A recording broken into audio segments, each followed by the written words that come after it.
Handwriting analysis as an adjunct to persuasion and influence is absolutely vital. In the school of I'm going to erase this and redo it. Because I'm actually doing it in my handwriting. I don't want you to see inside my psyche. It's a scary place for me. But in the model of persuasion and influence that I teach, you have what I call the 3I model. Okay? And that means identity, intelligence, and influence. Most people move through the world focusing on this one. How can I make people do stuff? Well, if you want to be able to get people to do stuff, you have to master these two. Okay? Identity means who are you as a person? What is your identity? What are your core beliefs, your core attributes? What are your skill sets that you bring to bear on a given situation? Okay? The more powerful an identity you possess, the easier influence becomes globally, as well as one-on-one. This goes back to something that I first learned from Ken Cleveland, which was called the be, do, and have model. Most people go through life starting from the right and going this way. They think if I have this, I'll be able to do that so I can be this. But if you start from this place, all these others tend to take care of themselves. Make sense? In a pickup and seduction scenario, sports performance, sales, we would call this inner game. Okay? Now, the fusion between identity and influence is this area we call intelligence. And when I mean intelligence, I'm not talking about smarts. I'm not talking about your ability to score well on a written test or whatever. I'm not even talking about IQs or EQs or emotional quotients. What I'm talking about, in essence, is your ability to gather information. My God, they found me. Information. Now, there's a saying that you should write down. It's kind of scary, but it's true. It goes like this. It was given to me by one of my mentors when I was studying kinesic interview and interrogation. If I know you better than you know me, I can influence you. If I know you better than you know yourself, I can control you. People are going through the world blissfully unaware of who and what they really are and what they really believe and are willing to act upon. The corollary of that is they're constantly projecting who they really are and what they really want and believe onto everyone around them.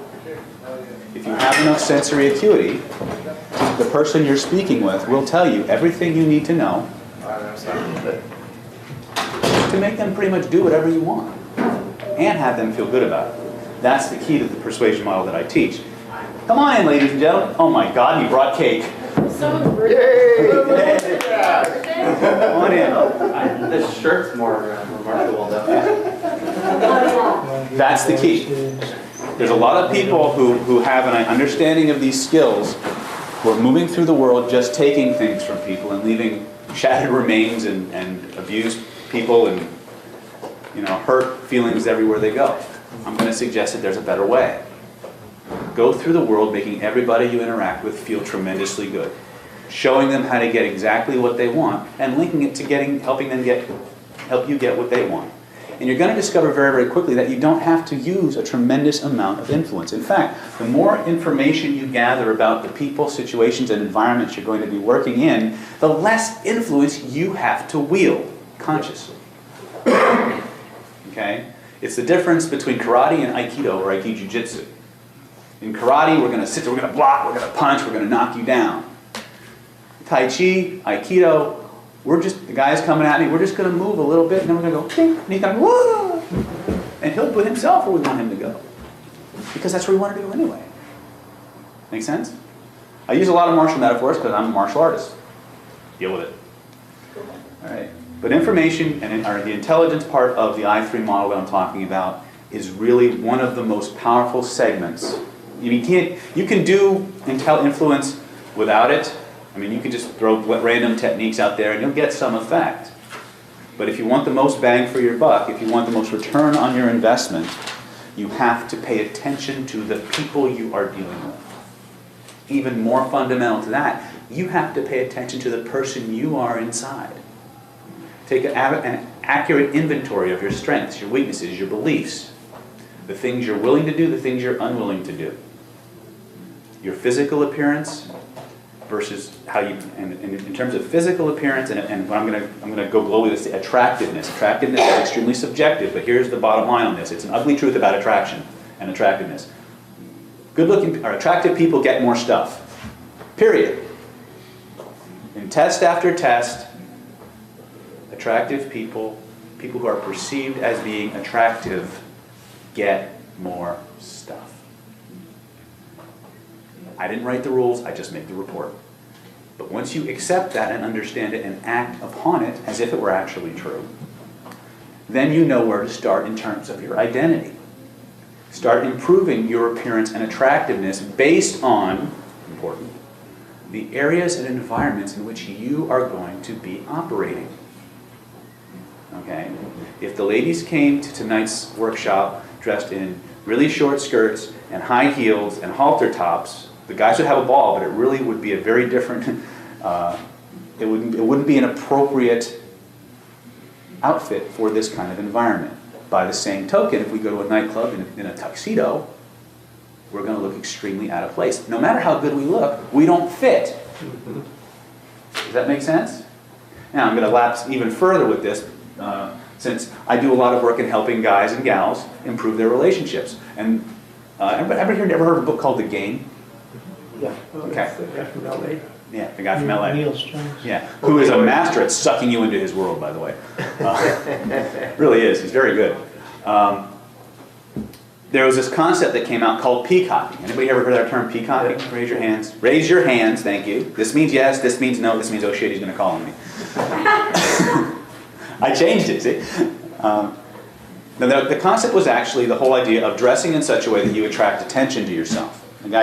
Most of you guys have probably heard of a guy named Mystery. If you ever heard of a show called The Pickup Artist, you know who I'm talking about. If not, you should rent it if you can get a copy of it and watch it, because there's a lot of good stuff. If you just par away all the reality TV crap, there's a lot of good principles that he's teaching. Okay?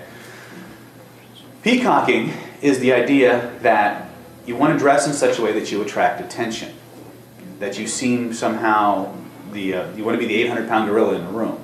The problem with this is a lot of guys understood the outer message but not the inner message. The reason people like Mystery and Style, or Neil Strauss for lack of a better word, can get away with peacocking, which is dressing very outlandishly, very exotically, is because their inner game, their identity, their self-image is strong enough to support it and be comfortable.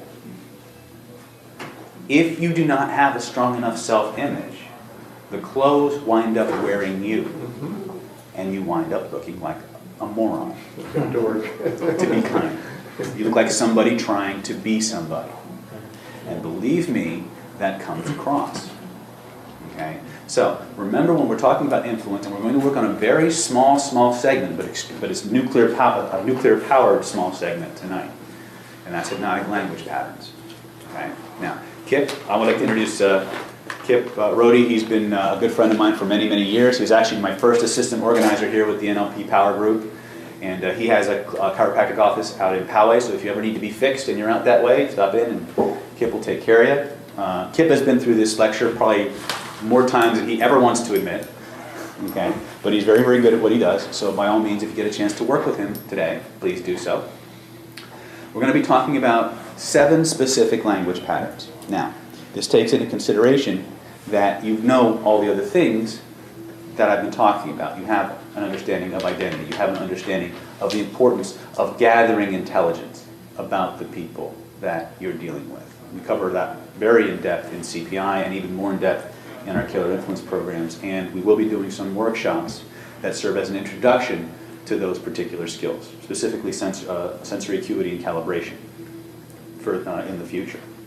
But today's going to focus specifically on the bread and butter language patterns that make everything you say become a compelling hypnotic induction, that makes everything you say enticing to the people listening to you, so that you automatically cause people to go into a light but very malleable trance state where they just hang on every word, and people just start to feel really good about you as you continue to talk, kind of like now.